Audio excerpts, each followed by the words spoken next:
ಇನ್ನು ಗ್ರೇಟರ್ ಬೆಂಗಳೂರು ಪ್ರಾಧಿಕಾರದಲ್ಲಿ ಚುನಾವಣೆ ಯಾವಾಗ ಆಗುತ್ತೆ ಅನ್ನುವಂತಹ ಪ್ರಶ್ನೆಗೆ ಸ್ವತಃ ಸಚಿವರಾಗಿರುವಂತಹ ರಾಮಲಿಂಗಾರೆಡ್ಡಿ ಅವರೇ ಉತ್ತರವನ್ನು ಕೊಟ್ಟಿದ್ದಾರೆ. ಮೇ ತಿಂಗಳಲ್ಲಿ ಗ್ರೇಟರ್ ಬೆಂಗಳೂರು ಪ್ರಾಧಿಕಾರದ ಎಲೆಕ್ಷನ್ ಆಗುತ್ತೆ. ಸುಪ್ರೀಂ ಕೋರ್ಟ್ ನಿರ್ದೇಶನ ಇದೆ, ಎಲೆಕ್ಷನ್ ಅನ್ನ ಮಾಡಬೇಕು.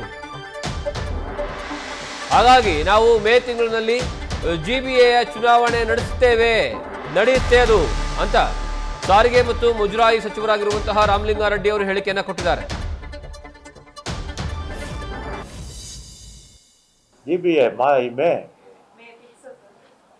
ಏಪ್ರಿಲ್ 6ಕ್ಕೆ ಫೈನಲ್ ನೋಟಿಫಿಕೇಶನ್ ಆಗುತ್ತೆ. ಆಮೇಲೆ ಒಂದು ತಿಂಗಳು ಸಾಕು. ಅಧಿಕಾರಿಗಳ ವಲಯದಲ್ಲಿ ಕೆಲವು ನಿಮ್ಮ ರಾಜಕೀಯದಲ್ಲಿ ಎಲೆಕ್ಷನ್ ಆಗಲ್ಲ, ಸೆಪ್ಟೆಂಬರ್ ಅಕ್ಟೋಬರ್ ವರೆಗೆ ಹೋಗುತ್ತೆ. ಸುಪ್ರೀಂ ಕೋರ್ಟ್ ಕೇಳ್ತಾರೆ ಅವ್ರ ಮಾತೆಲ್ಲ.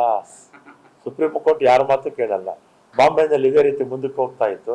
ಏನ್ ಮಾಡಿದ್ರು, ಎಲೆಕ್ಷನ್ ಮಾಡ್ರಿ ಅಂದ್ರು, ಮಾಡಿದ್ರು, ಮುಗಿದು ಹೋಗಿತ್ತು.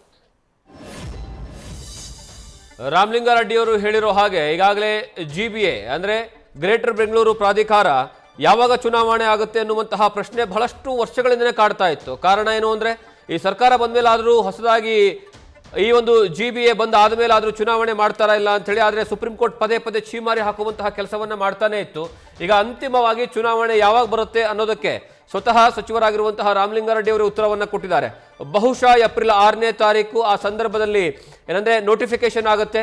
ಆ ನೋಟಿಫಿಕೇಶನ್ ಆದ ತಕ್ಷಣವೇ ಒಂದು ತಿಂಗಳಲ್ಲಿ ಚುನಾವಣೆ ಆಗುತ್ತೆ. ಅಂದ್ರೆ ಆಲ್ಮೋಸ್ಟ್ ಮೇ ತಿಂಗಳಲ್ಲಿ ಈ ಬಾರಿಯ GBA ಚುನಾವಣೆ ಆಗುತ್ತೆ. ಆ ಮೂಲಕವಾಗಿ ಸಕಲ ತಯಾರಿಗಳನ್ನ ಮಾಡಿಕೊಳ್ಳಲಾಗ್ತಿದೆ ಅನ್ನುವಂತಹ ಸಂದೇಶವನ್ನ ರಾಮಲಿಂಗಾರೆಡ್ಡಿ ಅವರು ಕೊಟ್ಟಿದ್ದಾರೆ.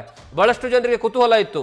ಯಾಕಂದ್ರೆ ಒಂದ್ ಕಡೆಗೆ ಬೆಂಗಳೂರು ಅಭಿವೃದ್ಧಿ ಪ್ರಾಧಿಕಾರ ಆದ ಮೇಲೆ ಅದಕ್ಕಿಂತ ಮುಂಚೆ ಯಾವಾಗ BBMP ಇರುತ್ತೆ ಆವಾಗಲೇ ಚುನಾವಣೆ ಆಗಬೇಕಾಗಿತ್ತು. ಆದರೆ ಹಲವು ಕಾರಣಗಳನ್ನ ಹೇಳಿ, ಒಂದು ಇಡೀ ವಾರ್ಡ್ಗಳನ್ನ ವಿಂಗಡಣೆ ಮಾಡ್ತಾ ಇದೀವಿ, ವಾರ್ಡ್ಗಳನ್ನ ಹೆಚ್ಚಿಗೆ ಮಾಡ್ತಾ ಇದೀವಿ ಅನ್ನುವಂತಹ ಕಾರಣವನ್ನ ಕೊಟ್ಟು ಹಲವು ವರ್ಷಗಳ ಕಾಲ ಏನಂದ್ರೆ ಮುಂದಕ್ಕೆ ಬರ್ತಾರೆ.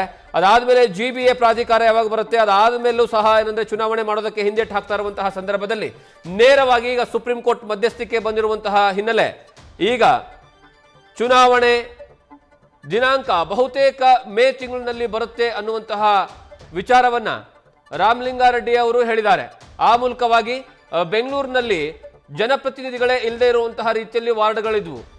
ಯಾವಾಗ ಕಳೆದ ಬಾರಿ BJPಯ ಸರ್ಕಾರ ಇರುತ್ತೆ ಆ ಸಂದರ್ಭದಿಂದಲೂ ಸಹ ಚುನಾವಣೆ ಆಗಬೇಕು ಅನ್ನುವಂತಹ ಕೂಗು ಕೇಳಿ ಬರ್ತಾ ಇತ್ತು, ಆದರೆ ಆಗಿರಲಿಲ್ಲ. ಈಗ ಅಂತಿಮವಾಗಿ GBA ಚುನಾವಣೆಯ ಯಾವ ತಿಂಗಳಲ್ಲಾಗುತ್ತೆ ಅನ್ನೋದಕ್ಕೆ ಈಗ ಸ್ವತಃ ರಾಮಲಿಂಗಾರೆಡ್ಡಿ ಅವರೇ ಉತ್ತರವನ್ನು ಕೊಟ್ಟಿದ್ದಾರೆ.